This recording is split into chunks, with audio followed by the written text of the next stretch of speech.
Hello, Broad Culture viewers. It's me, Dash Ireland, like always. Well, you know, it's a Tuesday. You know what that means. Raw, good, bad, and the ugly. I was originally going to record this, but then I had a power outage. Now I'm in the nice, comfy confines of my own room in my house. So, before we get started, remember, as always, to like our videos and subscribe to the channel to get notified whenever we have these new videos. Of course, you know the same old spiel about raw, good, bad, and ugly, that we say what bits were good, which were bad, and which were absolutely ugly. Now, like I said before, we get to the actual chase. Those of us here at Broad Culture would like to share our thoughts and send our thoughts and prayers to Natalia Neidhart and her family after the passing of Jim the Anvil Neidhart, legendary wrestler. So, we share our sympathy. So let's get to it. So, first segment, Ronda Rousey came out, and she talked about Natalia and her family, and to be honest, that made me tear up a little bit. It was powerful. So that bit was very good. Very good. And then she started cutting Alexa Bliss until Alexa Bliss and Alicia Fox came out. And Alexa Bliss, good promo cutting all the time. She brings out 4 bodyguards because Baron Corbin said she could. And so later then, Ronda Rousey beat the crap out of those bodyguards after she had introduced Ember Moon, which that came before Alexa Bliss and Alicia Fox came out. I'm a mess. Anyways, she beat the crap out of those 4 bodyguards, and another great thing about that was the face on the last guy. It was just absolute terrified. And that was awesome. That was very great. And then there was Ember Moon versus Alexa Bliss. Now, this was both good and ugly. Like, it's great that we have this stuff because, but why can't there be more of a showcase between Ronda and Alexa? We can't leave her submerged in mystery. It's just weird. And plus, if we don't have Ronda Rousey competing every night and she's turning into the female Brock Lesnar, we don't want that. After that, we had Baron Corbin versus Tyler Breeze, as well as Finn Balor and Braun Strowman versus Kevin Owens and Jinder Mahal, which I'm putting these together. It's both good and it's ugly. It's showing Constable Baron Corbin's power, and he's a heel authority figure, which that's great and all. The ugly thing is that whenever it came to the tag team match, it got kind of lazy by combining 2 different feuds at once. It's WWE creativity gone lazy again. It's lazy. Which, what you're seeing, notes. We don't have a teleprompter or anything, because we can't afford it. Alright. Struck that from memory. Up next, we had Ricky Roberts from Greensboro.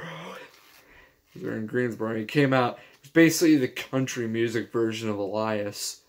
Of course, he's got the heel qualities. He was about to perform when Bobby Lashley came out. And then he tried to smash Bobby Lashley with his guitar, but then Bobby Lashley floored him. Yeah. It's good. It's definitely better than the combining of the tag team matches, because this is actually a little more closer within their bases. So, good segment. Elias is just great, and Bobby Lashley is an absolute power figure. Up next, we had the Leaders of the World versus the Revival versus the B Team, with the B Team winning. Now, it's good. Got nothing else to say. I'm like, it was mad, but it's good. Good to see that the B Team are getting a lot of attention. It's good.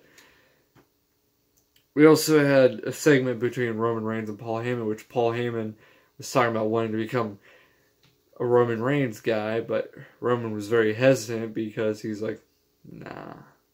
And Paul Heyman had a contract that after SummerSlam, when Roman beats Brock, that he would become his new advocate. And when Roman Reigns was about ready to read the paper, Paul Heyman maced him. And then all of a sudden, out of nowhere, Brock comes to the ring and absolutely floors Roman. Everything about this segment was great. It's a great go-home show, but they should have been doing this a lot more. Segments like these. Roman and Paul just pulled it off. It was great. And the fact that it wasn't in the main event makes it even better. Just well done. Yeah. Now this is where things go into really bad and ugly territory. Remember what I said about the combining of feuds to make a tag team match? Well, we got that with Bobby Roode and the Titus Worldwide versus the Authors of Pain. What's bad about it? It's going on forever. Mark my words. It's going on forever. It shouldn't be going on this long. Like I said, Authors of Pain should have made it a one and done. But Vince is now treating them like a joke because Bobby Roode and the Titus Worldwide, they won. That just shows you how much Vince sees Akon and Razar as jokes. I just don't get it. It's really ugly. Of course, they did put in a Jim Neidhart tribute that was its own segment and video package, which, very good. Definitely want to do that. Because I'm pretty sure if they didn't do the tribute anytime, that would probably land them in some heat. We had Ruby Riott versus Sasha Banks, which, it was meh. But, it's good. Because, good to see at Ruby Riott's first match back, she wins. But, probably at SummerSlam, this will be reduced to a pre-show, because of course they need something on there. And then, the final part of the night. One of the also greatest parts. Like, this episode is almost perfect, but it had those downfalls with that combined feud tag team matches. It was almost perfect. Because Ziggler came out to cut a promo after Kurt came out to contract because Seth Rollins was all the way in China doing some publicity stuff, but of course that was all a ruse. And they were talking about how Dolph really doesn't care about the superstars, but he actually worked to become a champion. Now I guess Drew McIntyre is a riff on a certain Shield member because he's turned into the Scottish psychopath. Should I say that 5 times fast? But, and then near the end, now let's appreciate Dolph Ziggler's promo work because it is great. And so Seth Rollins does come out with his "Burn It Down," and he's like, "Oh, I've been here quite a while, but it wasn't my travel issues." And then after that, fans went nuts. And then Dean Ambrose has finally returned, and it's perfect. And he has a new look. It looks great. I kind of was talking to some friends, and I was like, he looks like an Irish Rusev. I mean, if you don't see it, I guess I'm the only one. But it was absolutely great. Great episode.